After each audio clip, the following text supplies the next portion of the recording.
Assalamualaikum warahmatullahi wabarakatuh. Kami di sini dari kelompok 4. Di sini kami ingin mempresentasikan materi Jusco Paket Tracer dengan modul 2.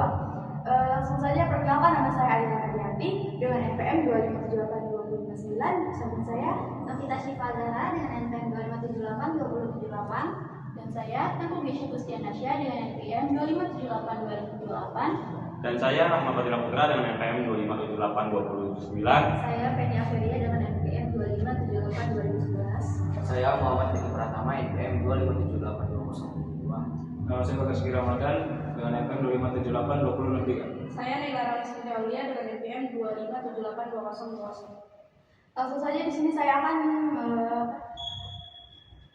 mempresentasikan modul 2.1. Jadi sebuah sistem operasi adalah perangkat lunak inti yang memungkinkan perangkat komputer maupun jaringan berfungsi. OS terdiri dari dua bagian utama. Pertama, kernel yang berinteraksi langsung dengan perangkat keras, dan sel yang menjadi perantara antara pengguna dan kernel. Melalui sel, pengguna dapat berinteraksi dengan sistem baik menggunakan CLI atau Command Line Interface maupun GUI. GUI seperti yang terdapat pada Windows, Mac OS, Linux, KDE, iOS, dan Android menawarkan lingkungan berbasis ikon, menu, dan jendela, sehingga lebih ramah bagi pengguna awam. Namun, GUI tidak selalu GUI seperti yang terdapat pada Windows, Mac OS, Linux, KDE, iOS, dan Android menawarkan lingkungan berbasis ikon, menu, dan jendela, sehingga lebih ramah bagi pengguna awam. Namun, GUI tidak selalu mampu menyediakan seluruh fitur yang tersedia di CLI. CLI lebih stabil, ringan, dan efisien, sehingga banyak perangkat jaringan, khususnya Jusco, lebih mengandalkan CLI untuk konfigurasi. Jusco menggunakan sistem operasi khusus bernama Jusco iOS. iOS hadir dalam berbagai varian seperti iOS SE, iOS XR, dan NXOS yang disesuaikan dengan jenis perangkat dan kebutuhan fitur. Sama seperti OS dan PC, iOS memungkinkan teknisi jaringan menjalankan program, mengetikkan perintah, dan melihat output melalui monitor. Versi iOS yang digunakan bergantung pada tipe perangkat dan dapat ditingkatkan untuk menambah kapabilitas. Untuk mengakses perangkat jaringan, terdapat beberapa metode. Console port memberikan akses fisik langsung melalui kabel khusus, bahkan ketika perangkat belum dikonfigurasikan. SSH, Secure Shell, adalah metode in-band yang aman untuk mengakses CLI secara remote melalui jaringan. Sedangkan Telnet juga menyediakan akses remote, tetapi tidak aman karena semua data dikirim dalam bentuk plain text. Oleh karena itu, SSH lebih direkomendasikan dibandingkan Telnet. Agar teknisi dapat berinteraksi dengan perangkat melalui CLI, digunakan terminal emulation programs. Program seperti PUTTY, Terater, dan Secure CRT memungkinkan koneksi ke perangkat melalui serial SSH dan Telnet. Selain itu, program ini memberi fleksibilitas dalam menyesuaikan tampilan jendela, ukuran font, dan skema warna, sehingga meningkatkan produktivitas saat bekerja dengan perangkat jaringan. Selanjutnya, saya akan mempresentasikan modul 2.2, yaitu tentang jenis-jenis jaringan. Pengertian dari jenis jaringan yaitu pengelompokan jaringan berdasarkan cakupan wilayah dan penggunanya. Jadi setiap jenis jaringan memiliki fungsi dan skalanya yang berbeda. Lalu di sini ada local area network yaitu LAN, lalu wide area network atau WAN, metropolitan area network MAN, dan wireless network yaitu jaringan nirkabel. Pertama, local area network. Local area network adalah jaringan yang mencakup area kecil seperti rumah, sekolah, atau kantor. Lalu ada wide area network atau WAN. Itu adalah jaringan yang mencakup area yang sangat luas, bahkan sampai antar kota atau antar negara. Seperti contohnya, paling umumnya adalah internet yang menghubungkan berbagai jaringan di seluruh dunia. Lalu ada metropolitan area network atau MAN. Itu adalah jaringan yang mencakup area satu kota. Jaringan ini biasanya digunakan untuk menghubungkan beberapa lokasi dalam suatu wilayah perkotaan. Dan yang terakhir yaitu ada wireless networking. Itu adalah jaringan nirkabel. Jadi jaringan itu tanpa kabel yang menggunakan sinyal seperti WiFi. Lalu jenis ini sangat fleksibel karena memungkinkan perangkat terhubung tanpa batasan kabel. Jadi kesimpulan dari 2.2 ini yaitu jenis-jenis jaringan dibedakan berdasarkan luas cakupan dan penggunanya, mulai dari LAN yang kecil hingga WAN yang sangat luas seperti internet. Semuanya memiliki peran penting dalam komunikasi data. Baik, selanjutnya saya akan membacakan 2.3, yaitu pertama, Basic iOS Command Structure. Nah, struktur dasar perintah pada Cisco iOS terdiri dari 3 bagian. Yang pertama itu ada command, yaitu perintah utama, misalnya show dan configure. Kemudian ada keyword, yaitu penjelasan tambahan, contohnya IP dan interface. Kemudian ada argument, yaitu nilai spesifik, misalnya alamat IP. Kemudian ada iOS Command Syntax Check, yaitu iOS melakukan pengecekan sintaks untuk memastikan perintah benar. Jika terjadi kesalahan akan muncul pesan berikut. Yang pertama itu invalid input detect, yaitu terdapat kesalahan penulisan. Yang kedua incomplete command, yaitu perintah belum lengkap. Kemudian ada ambiguous command, yaitu perintah terlalu singkat dan tidak jelas. Pengguna harus memperhatikan penulisan dan kelengkapan perintah. Lanjut, yang ketiga ada iOS Help Features. Nah, iOS menyediakan fitur dengan bantuan untuk mempermudah penggunaan. Fitur yang pertama ada Command Help, itu untuk menampilkan seluruh perintah yang tersedia. Kemudian ada Context Sensitive Help, itu untuk menampilkan opsi lanjutan dari perintah yang diketik. Nah, fitur ini sangat membantu dalam memahami dan melengkapi perintah. Lalu kemudian ada hotkeys dan shortcut. iOS menyediakan tombol pintas untuk meningkatkan efisiensi. Yang pertama itu ada tab untuk melengkapi perintah otomatis. Kemudian ada CTRL-A untuk menuju awal baris. Yang ketiga ada CTRL-I, itu untuk menuju akhir baris. Yang keempat itu ada CTRL-C, itu untuk membatalkan perintah. Lalu paket tracer navigate the iOS. Dalam Cisco paket tracer, penggunaan dalam berlatih navigasi iOS melalui beberapa mode.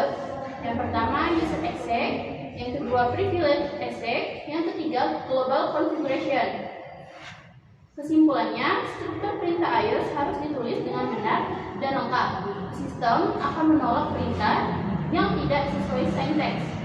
Fitur bantuan dan tombol pintas tersedia untuk mempermudah penggunaan latihan melalui paket tracer, membantu pengguna memahami navigasi dan konfigurasi iOS secara praktis. Oke, selanjutnya yaitu modul 2.4. Konfigurasi dasar perangkat Cisco iOS dimulai dari hal yang paling mendasar, yaitu pemberian nama perangkat atau hostname. Secara bawaan, semua switch akan menggunakan nama default switch. Jika semua perangkat dibiarkan dengan nama yang sama, akan sulit membedakan satu dengan lainnya, terutama saat melakukan akses jarak jauh menggunakan SSH. Karena itu, setiap perangkat harus diberi nama yang unik dan deskriptif. Nama ini tidak hanya membantu identifikasi, tetapi juga memudahkan dokumentasi jaringan. Setelah nama perangkat ditetapkan, langkah berikutnya adalah mengamankan akses dengan kata sandi. Kata sandi yang lemah atau mudah ditebak merupakan salah satu ancaman terbesar bagi keamanan jaringan. Oleh karena itu, setiap perangkat harus dilindungi dengan kata sandi yang kuat, baik untuk mode akses pengguna, mode akses istimewa maupun akses jarak jauh melalui telnet atau VPN. Kata sandi yang baik sebaiknya lebih dari 8 karakter, mengandung kombinasi huruf besar, huruf kecil, angka, dan simbol, serta berbeda untuk setiap perangkat. Dalam praktik konfigurasi, pengamanan akses dilakukan melalui perintah di CLI. Untuk menggunakan mode akses, pengguna administrator untuk masuk ke konfigurasi konsol. Dengan perintah line console node, menetapkan kata sandi dengan password, lalu mengaktifkannya dengan login. Sedangkan untuk mengamankan mode access istimewa digunakan perintah enable switch yang memberikan perlindungan lebih kuat dibanding kata sandi biasa. Dengan cara ini hanya pengguna yang memiliki otoritas penuh yang dapat mengakses seluruh perintah konfigurasi iOS. Baik, selanjutnya ada 2.5 yaitu set configuration. Materi ini membahas cara menyimpan konfigurasi pada switch agar tidak hilang saat perangkat dimatikan atau di restart. Terdapat dua jenis konfigurasi yaitu running config yaitu bersifat sementara karena disimpan di RAM, dan startup config yang bersifat permanen karena disimpan di NVRAM. Untuk melihat konfigurasi digunakan perintah show running config dan show startup config. Sedangkan untuk menyimpan perubahan digunakan copy running config startup config. 2.5.1 yaitu konfigurasi files. Pada bagian ini dijelaskan bahwa running config adalah konfigurasi yang sedang aktif dan langsung mempengaruhi kinerja perangkat. Sedangkan startup config adalah konfigurasi yang akan digunakan saat perangkat dinyalakan kembali. Perbedaan utama keduanya terletak pada lokasi penyimpanan dan sifatnya atau sementara versus permanen. 2.5.2 yaitu alter the running configuration. Jika terjadi kesalahan pada konfigurasi yang sedang berjalan dan belum disimpan, kita dapat melakukan reload untuk kembali ke konfigurasi sebelumnya. Namun jika konfigurasi yang salah sudah tersimpan, maka perlu dihapus menggunakan eraser startup config, lalu melakukan reload. Proses ini dapat menyebabkan downtime sementara pada jaringan. 2.5.3 yaitu video, alter the running configuration. Bagian ini berisi video pembelajaran yang menunjukkan cara mengubah dan menyimpan konfigurasi pada switch secara langsung sebagai contoh praktik. 2.5.4 chapter configuration to text file. Konfigurasi dapat disimpan ke dalam file menggunakan aplikasi terminal seperti PUTTY atau TeraTerm dengan fitur login. File ini berfungsi sebagai backup atau dokumentasi dan bisa digunakan kembali dengan cara menyalin isinya ke CLI perangkat. Yang terakhir ada 2.5.5 paket tracer configure initial switch setting. Pada bagian ini dilakukan praktik konfigurasi dasar switch menggunakan paket tracer seperti pengaturan password, pengamanan akses CLI, serta pembuatan banner sebagai peringatan bagi pengguna. Baik, selanjutnya saya akan menjelaskan modul 2.6 port and address. Pertama adalah alamat IP. Alamat IP adalah identitas unik yang diberikan kepada setiap perangkat dalam jaringan komputer. Dengan adanya alamat IP, perangkat seperti komputer, printer jaringan, telepon VoIP, kamera keamanan, hingga ponsel pintar dapat saling menemukan dan berkomunikasi. Tanpa alamat IP, komunikasi ujung-ujung tidak mungkin terjadi. Versi yang paling banyak digunakan adalah IP versi 4 dengan panjang 32 bit dan ditulis dalam format desimal bertitik.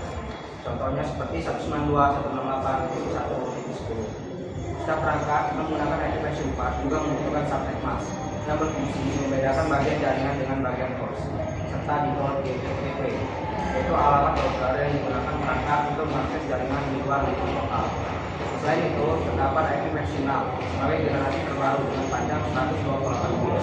Formatnya menggunakan angka desimal yang dipisahkan oleh tanda titik 2. IP versi 6 dirancang untuk membandingkan IP versi 4 karena keterbatasan jumlah alamat yang tersedia, dengan penulisannya tidak peka terhadap huruf besar maupun kecil. 2.6.2 antar muka dan port. Kemudian komunikasi jaringan tidak hanya bergantung pada alamat IP, tapi juga pada antar muka dan port. Antar muka adalah fisik atau visual yang memungkinkan perangkat terhubung ke jaringan, sedangkan port menjadi saluran komunikasi yang menghubungkan perangkat dengan media jaringan. Media jaringan yang digunakan sangat beragam, mulai dari kabel tembaga, pasangan kirim, kabel fiberoptik, kabel koaksial, hingga teknologi yang kabel seperti Wi-Fi. Setiap media memiliki standar fisik tertentu sehingga kabel yang digunakan harus sesuai dengan terbuka perangkat. Media jaringan. Setiap jenis media jaringan memiliki karakteristik yang berbeda. Perbedaan ini dapat dilihat dari jarak transmisi yang mampu ditempuh, hitungan pemasangan, kecepatan, dan kapasitas data, serta biaya instalasi. Misalnya serat optik mampu mentransmisikan data dengan kecepatan tinggi dan jarak jauh, tetapi biayanya lebih mahal dibandingkan kabel tembaga. Dalam praktis sehari-hari, teknologi Ethernet menjadi standar yang paling banyak digunakan untuk jaringan area lokal atau LAN. Port Ethernet tersedia pada komputer, switch, dan router sehingga perangkat dapat terhubung secara fisik ke jaringan. Switch Virtual Interface (SVI).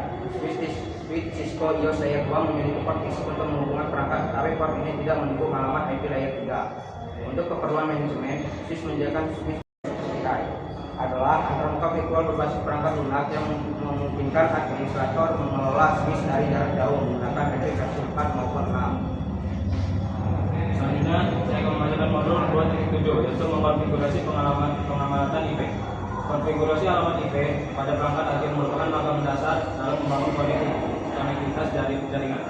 Sama halnya seperti nomor telepon yang diperlukan untuk berkomunikasi. Setiap perangkat di jaringan membutuhkan alamat IP agar dapat saling terhubung. Ada dua tipe cara utama untuk memberikan alamat IP, yaitu secara manual dan otomatis. Konfigurasi manual dilakukan dengan memasukkan alamat IP P4, subnet, mask, gateway, dan DNS secara langsung melalui pengaturan adapter jaringan di sistem operasi Windows. Cara ini memberi kendali penuh, tetapi beresiko menimbulkan kesalahan atau duplikasi alamat jika jumlah perangkat banyak. Sebaliknya, konfigurasi otomatis memanfaatkan DHCP, sebuah protokol yang hampir selalu digunakan di jaringan modern. DHCP memungkinkan perangkat gateway dan DNS secara otomatis dari server sehingga menghemat waktu dan mengurangi potensi kesalahan. Untuk IP6, mekanisme serupa tersedia DHCP, V6, dan SLAAC. Setelah konfigurasi dilakukan, penting untuk memverifikasi hasilnya di Windows. Hal ini dapat dilakukan dengan perintah ipconfig pada command prompt. Output perintah tersebut menampilkan detail alamat IP 4, subnet mask, dan gateway yang sedang digunakan, sehingga administrator dapat memastikan perangkat benar-benar terhubung sesuai konfigurasi. Tidak hanya pada PC, konfigurasi juga berlaku pada perangkat jaringan seperti switch. Switch dapat diakses dari jarak jauh dengan mengaplikasikan antarmuka virtual bernama SVI atau Switch Virtual Interface. Prosesnya dilakukan melalui model jaringan konfigurasi global dengan perintah interface len 1. Kemudian menetapkan alamat IP dan subnet mask serta mengaktifkan antarmuka dengan sinyal shutdown agar switch dapat berkomunikasi luar jaringan lokal. Biasanya juga ditambahkan perintah IP default gateway untuk menunjuk router sebagai jalur untuk luar. Selanjutnya dilakukan verify connectivity. Yang pertama ada tes dari interface assessment. Sebelumnya kita sudah mengatur IP address pada PC dan switch. Langkah selanjutnya adalah verifikasi konfigurasi untuk memastikan semuanya berjalan dengan lancar. Verifikasi dilakukan menggunakan STLI. Perintah yang digunakan ipconfig untuk mengecek konfigurasi jaringan pada PC. Dan show IP interface brief untuk melihat status dan alamat IP pada interface switch atau router. Tujuannya memastikan interface aktif dan konfigurasi IP sudah benar. Selanjutnya ada tes end-to-end connectivity. Digunakan perintah ping untuk menguji koneksi antar perangkat. Ping juga bisa digunakan untuk mengecek koneksi ke jaringan atau internet. Jika ping berhasil, koneksi jaringan sudah benar. Jika gagal, ada masalah pada konfigurasi atau koneksi.